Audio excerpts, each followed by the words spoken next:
Hello YouTubers out there, this is Jerry at the Movies. So today I'm just doing a very special edition show, which I'll try to make as brief as I can. And it's about The Wolf of Wall Street, which is not porn. That's the title of this particular episode of Jerry at the Movies. And the reason I bring this up is, of course, I saw the film on Christmas Day, because I'm a huge Martin Scorsese fan. And, well, I'm not going to belabor the obvious. I think he is America's greatest film director. That's not to say every film he makes is perfect, so let me just make that clear. I loved Hugo. I really liked Shutter Island. Bringing Out the Dead is a very good film, not one of his greatest films, but it doesn't have to be. Every time he does a new film, it doesn't have to be a masterful picture or a masterpiece or whatever, uh, nor does it have to match up with Goodfellas, which a lot of critics seem to do, and particularly Scorsese fans.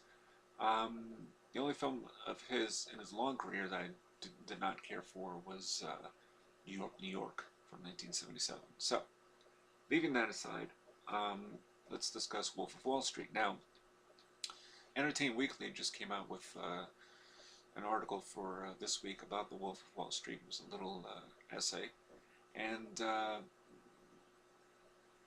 the writer in there specified that he felt the movie glorified the excesses of Jordan Belfort, who is as portrayed by Leonardo DiCaprio in the picture, and that kind of a glorification and not paying attention to the victims of Belfort's scams and schemes and so on and so forth takes too much away from the picture. That it glorifies this anti-hero, although in my mind he's not really an anti-hero to me. He's just an immoral bastard. But leaving that aside, a lot of other critics have come out and said this as well. Um, and David Edelstein has also said the same thing.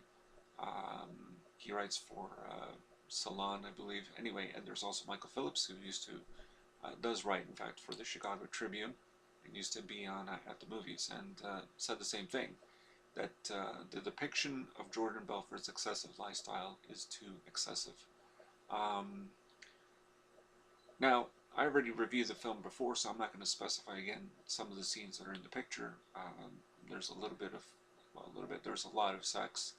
There's a lot of close-up shots of the nether regions of a woman and a man. So there's a little bit of everything in this picture. But there's humor as well attached to this. Like, for example, there's a female worker at one point that is depicted in the film that works at Belfort's Stratton Oakmont offices, who delivers oral pleasure to every single worker and even marries one of them.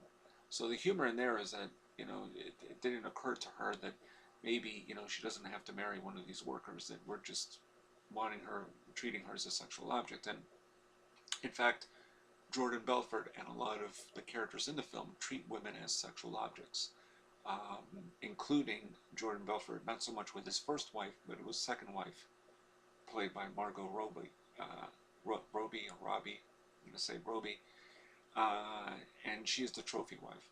So he treats her like she's just a sexual object. In fact, at one point in the movie, he has sex with her, and some people have illustrated that this was almost like a rape, but she just allows it to happen, get it over with, and blah, blah, blah. So, but here's the thing. Just because the characters treat women like sexual objects doesn't mean that that's how Martin Scorsese views women. See, that's the difference. Doesn't mean that the writer of the picture, who wrote the film's dialogue and the characters, feels the same way as Jordan Belfort does, or the other characters. Same thing with the drugs. Copious amount of drugs. I mean, cocaine is snorted with dollar bills and snorted on women's orifices. Matthew McConaughey, playing Belfort's first boss, snorts it at a business lunch as common ritual practice. Quaaludes also figure prominently in the latter half of the film, quite hilariously, I thought, during an extended sequence where Belfort tries to get inside his car by literally dragging himself in the street. And Jonah Hill, playing Belfort's crummiest employee and confidant, also does his share of Quaaludes. So there's a lot of that. There is a depiction, obviously, of Jordan Belfort's exorbitant lifestyle. And but what nobody seems to really discuss about this picture is the way that he also treats money. So he loves money, he indulges in parties and sex and this and that and the other and drugs, but he throws money into wastebaskets. He throws money at FBI agents. He straps a female around with tape that has a bunch of money attached to her because at one point Belfort made so much money pilfering from these people that he cold calls that he doesn't know what to do with it, so he has to get rid of it. And this is something that should make people angry. This depiction of the character, that money to him means nothing in a way, and yet he needs it at the same time. Because, you know, he took from his investors who dabbled into penny stocks and larger stocks without ever giving anything back.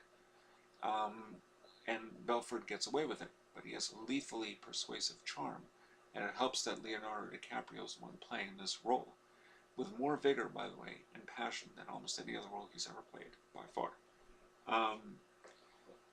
But he's not always likable. I mean, he punches his trophy wife in the stomach, takes his kid away, and almost gets killed in the process.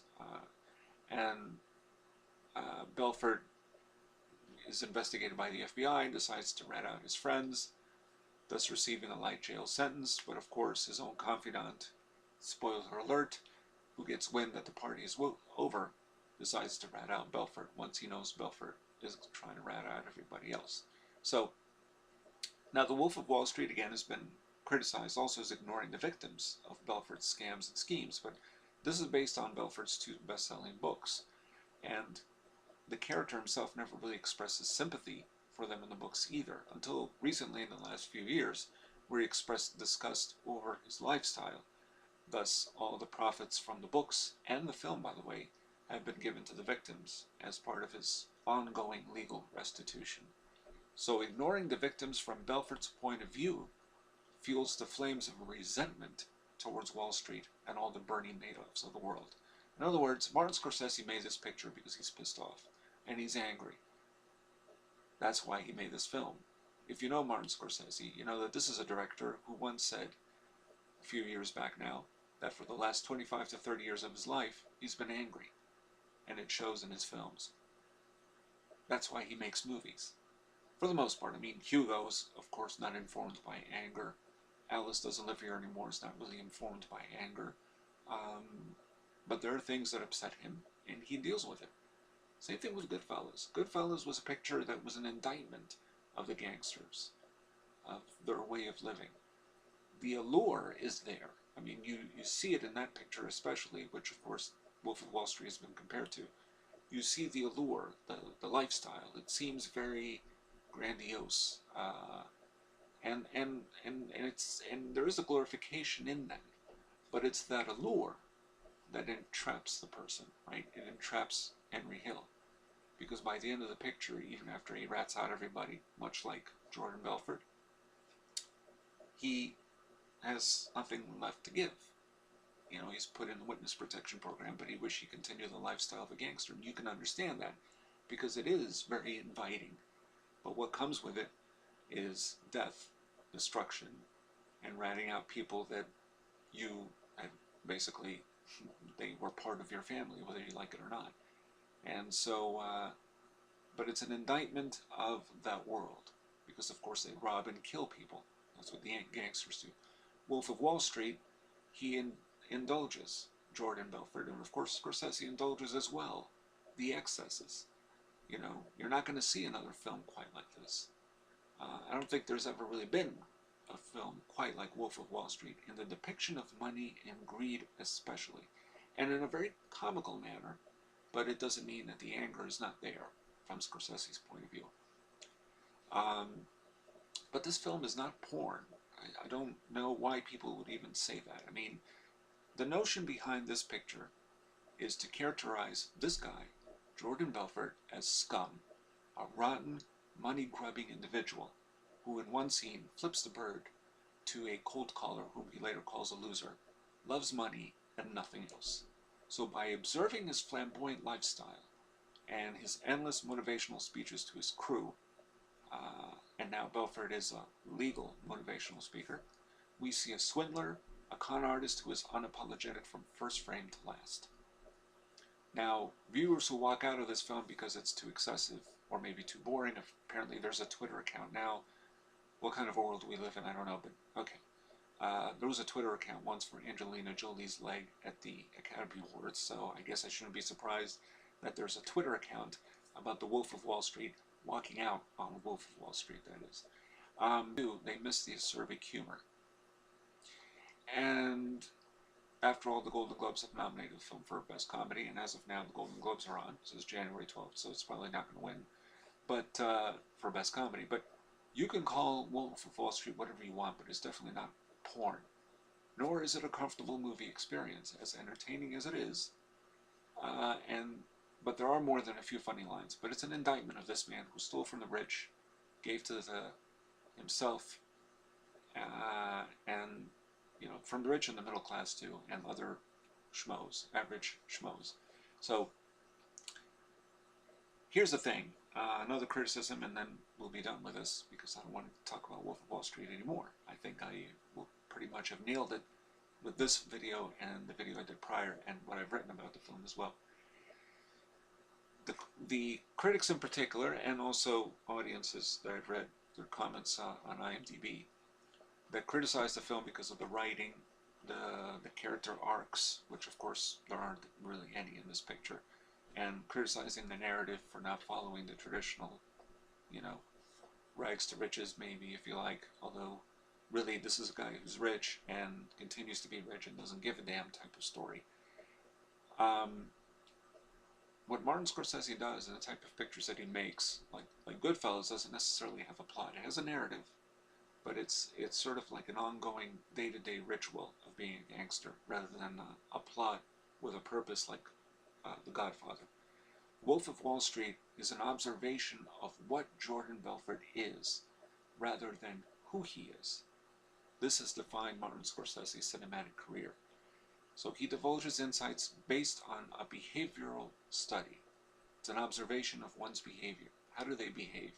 How did Jake LaMotta behave? How did Rupert Pupkin behave? And there are variations on that theme, so that it's not always the exact same performance.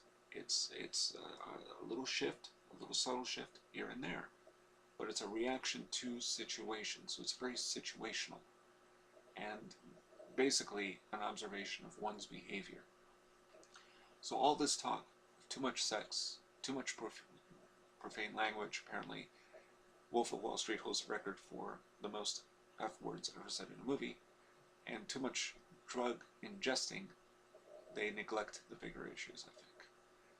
But this film is not going to win a damn thing at the Oscars, I guarantee you that. If it does, I'll be shocked. And we'll see what it's even nominated for. So far, we're just talking Golden Globes. And this is Jerry at the Movies, with your host, Jerry Saravia, signing off.